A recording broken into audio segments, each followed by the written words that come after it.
मेरे प्यारे साथियों, नमस्कार।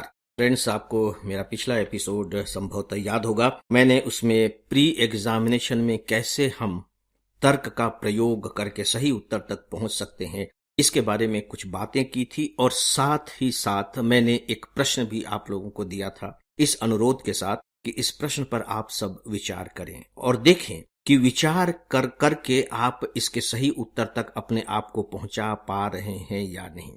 मुझे इस बात की बेहद खुशी है कि आप में से बहुत से स्टूडेंट ने उस एपिसोड की सराहना की, उस पर विचार किया और विचार करने के बाद वे सही उत्तर तक पहुंच गए। कुछ नहीं भी पहुंचे, कोई बात नहीं। देखिए, तर्क तो एक ऐसी क्षमता है जो अचानक नहीं आएगी, किसी में आ भी जाएगी, किसी में नहीं भी आएगी। ये अभ्यास की बात है। जितना ज्यादा आप अभ्यास करते चले जाएंगे, आपके दिमाग को तर्क करने की उतनी ही अधिक आदत पड़ती चली जाएगी। और केवल आदत ही नहीं पड़ती चली जाएगी, क्योंकि आपके लिए जरूरी है कि बहुत तेजी के साथ आप सोच सकें, क्योंकि आफ्टर ऑल आपको 100 प्रश्न हल करने हैं और वह भी 120 मिनट में। तो आप बहुत ज्यादा लिबर्टी तो नहीं ले सकते कि आराम से सोच रहे हैं। अब इसके लिए क्या करेंगे? देखिए, परीक्षा हॉल से निकलने के बाद हम बहुत से प्रश्नों के सही उत्तर ढूंढने की स्थिति में आ जाते हैं, क्योंकि हमारे दिमाग पर अब थोड़ा सा तनाव कम हो गया है, थोड़ा सा समय भी ज्यादा हो गया है। तो हमारा दिमाग उन्हीं उत्तरों को सही तरीके से सोच लेता है जो अदरवाइज परीक्षा हॉल में वो नहीं सोच पाया था। ऐसा क्यों? ये स्पीड की बात है। अगर आप धीरे धीरे अभ्यास करना शुरू कर देंगे तो मैं आपको विश्वास दिलाता हूं कि आपके दिमाग के सोचने की जो गति है वो भी बहुत तेज हो जाएगी। तो आइए अब मैं बात करता हूं, जो मैंने आपको प्रश्न दिया था उस प्रश्न को हम कैसे तर्क के आधार पर हल करेंगे। मुझे लगता है कि इतना तो आपको विश्वास हो गया होगा कि इसके जो 3 स्टेटमेंट हैं, उन 3 स्टेटमेंट में 2 स्टेटमेंट तो कम से कम ऐसे हैं जिनके बारे में आपको किताब में पढ़ने को शायद ही मिले। जो तीसरा स्टेटमेंट है, कोई विधेयक भारत के राष्ट्रपति को प्रस्तुत किए जाने पर संविधान द्वारा विहित की गई समय सीमा के अंदर राष्ट्रपति को अपनी अनुमति देनी होती है, ये हो सकता है कि आपको किताबों में मिल जाए। लेकिन बाकी 2 स्टेटमेंट के बारे में आप कैसे सही उत्तर तक पहुंचेंगे? देखिए, अब मैं तर्क के जो तथ्य होते हैं उन पर कुछ बातें कर रहा हूं कि तर्क आते कहां से हैं। मैं इससे पहले आपको बता चुका हूं कि ये कतई मत समझिएगा कि तर्क हवा से पैदा होते हैं, नहीं। तर्क के लिए भी कंटेंट चाहिए, हमारे दिमाग में तथ्य तो होने चाहिए ना। उन तथ्यों को ही फिर जोड़कर, गुणा भाग करके, घटा करके, तब कहीं हम सही उत्तर तक अपने आप को पहुंचा पाते हैं। तो इसके बारे में बहुत जरूरी है कि राष्ट्रपति के चुनाव किस तरीके से होते हैं यह आपको मालूम हो। अगर यही नहीं मालूम है तो फिर कोई फायदा नहीं इस पर तर्क का इस्तेमाल करने से, आप सोच ही नहीं पाएंगे। राइट? अब देखिए, जो पहला स्टेटमेंट है वो क्या है? पहला स्टेटमेंट है कि यदि भारत के राष्ट्रपति का निर्वाचन भारत के उच्चतम न्यायालय द्वारा शून्य घोषित कर दिया जाता है तो ऐसे विनिश्चय की तिथि से पूर्व राष्ट्रपति के पद के कर्तव्यों के निष्पादन में राष्ट्रपति के द्वारा किए गए सभी कृत्य अविधि मान्य हो जाते हैं। क्या आपको ये व्यावहारिक लगता है? कहने का मतलब यह है कि जैसे मान लीजिए राष्ट्रपति का चुनाव हो गया, किसी ने उस चुनाव को न्यायालय में चुनौती दे दी कि भाई गलत तरीके से चुनाव हुआ। ठीक है, उच्चतम न्यायालय उस पर सुनवाई करता रहा और 1 साल 2 साल के बाद उसने फैसला कर दिया कि नहीं, जो राष्ट्रपति का जो निर्वाचन हुआ है वो गलत तरीके से हुआ है, ये अवैध है, खत्म। राष्ट्रपति का निर्वाचन जो है ना वो शून्य हो गया। अब ये जो बीच का समय था 1.5 साल 2 साल पहले का, उस समय राष्ट्रपति जी ने निर्णय तो लिए ही होंगे क्योंकि वो राष्ट्रपति हैं। तो क्या वो सारे के सारे निर्णय बेकार हो जाएंगे? अब इसके बारे में आप कैसे सोचेंगे? क्या आपको लगता है कि ऐसा किया जाना व्यावहारिक होगा कि राष्ट्रपति ने जितने निर्णय लिए हैं उन सबको आप शून्य कर दें, उन सबको आप पलट दें और फिर से पुरानी स्थिति में आ जाएं? सोच करके देखिए। राष्ट्रपति के बारे में, किसी के बारे में भी सोच लीजिए, चाहे वो आपके ब्यूरोक्रेट्स ही क्यों ना हो।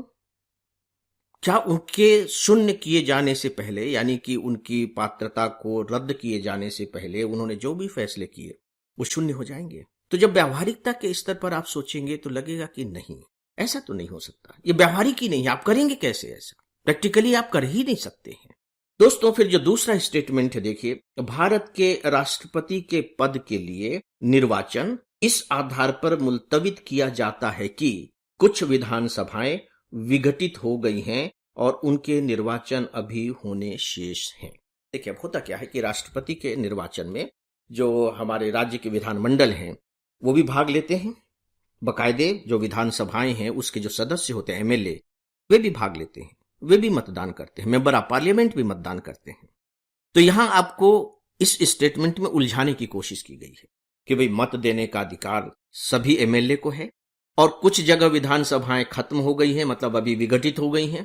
तो इसका मतलब है कि उस राष्ट्रपति के निर्वाचन में उस राज्य की कोई भूमिका नहीं होगी, क्योंकि एमएलए ही नहीं है, तो वहां के एमएलए वो मतदान कर नहीं सकेंगे। तो क्या फिर वेट किया जाए कि भाई इस राज्य की विधानसभा के चुनाव हो जाएं, एमएलए चुनकर आ जाए, फिर राष्ट्रपति का चुनाव कराया जाए? इसकी व्यावहारिकता पर सोचिए। मजेदार बात है कि जब क्रोनोलॉजिकली आप राष्ट्रपति कब कब कौन कौन बना है तो आप देखिए कि उसकी डेट बिल्कुल मैच करती जाती है।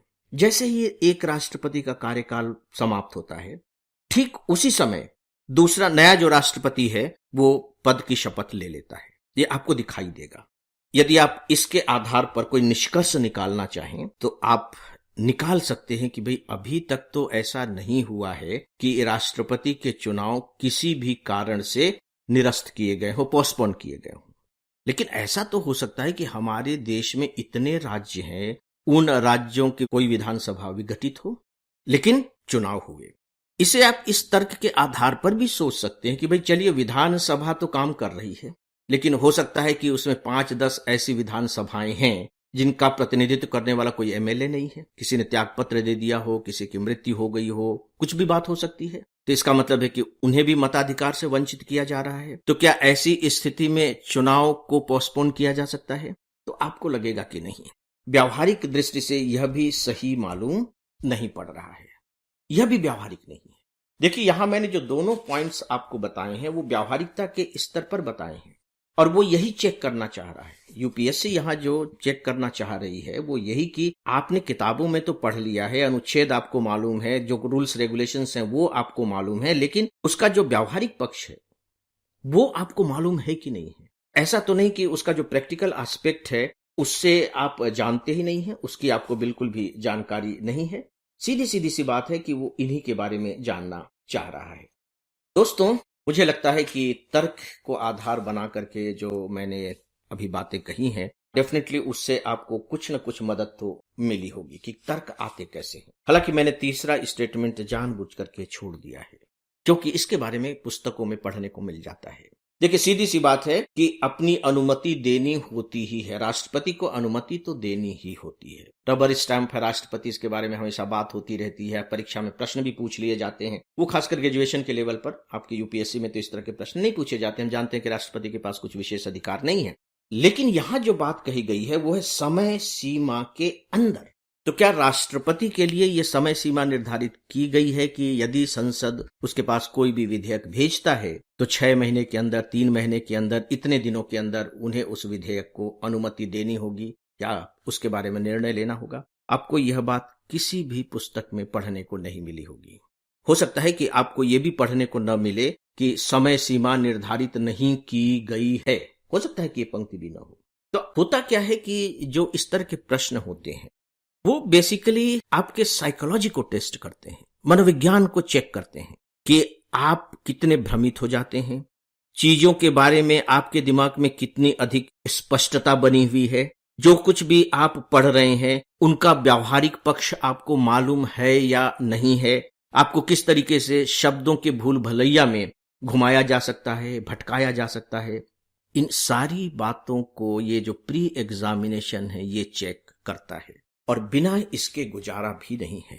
देखिए रिजल्ट आ चुके हैं इस बार के। जो सेकंड पोजीशन पर इस बार आए, जिनकी रैंक सेकंड है, उनका एक बहुत बड़ा यूट्यूब पर प्रोग्राम आ रहा है, वो एक काफी डिटेल में है। उन्होंने ये बात बहुत जोर दे करके कही है कि यदि आपको प्री एग्जामिनेशन का पेपर मिले तो हार्डली आप सीधे सीधे अपनी जानकारी के आधार पर बिल्कुल कॉन्फिडेंस के साथ 35 to 40% क्वेश्चन सॉल्व कर सकते हैं। 35-40 से ज्यादा क्वेश्चन आप सॉल्व नहीं कर सकते। अगर आपकी बहुत अच्छी तैयारी होगी तो इतने में तो सिलेक्शन नहीं होगा। देखते हैं भी कट ऑफ मार्क्स आने हैं तो फिर आप क्या करेंगे? इसका मतलब है कि जो मैं तरीके बता रहा हूं इसका इस्तेमाल आपको करना ही पड़ेगा, आपके पास इसके लिए कोई विकल्प नहीं है।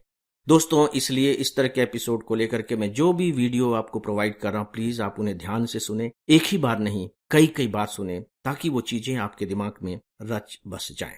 तो दोस्तों, फिलहाल इस टॉपिक के बारे में बस इतना ही, और इसी के साथ ही आज के इस डेली ऑडियो लेक्चर को यहीं समाप्त करता हूं।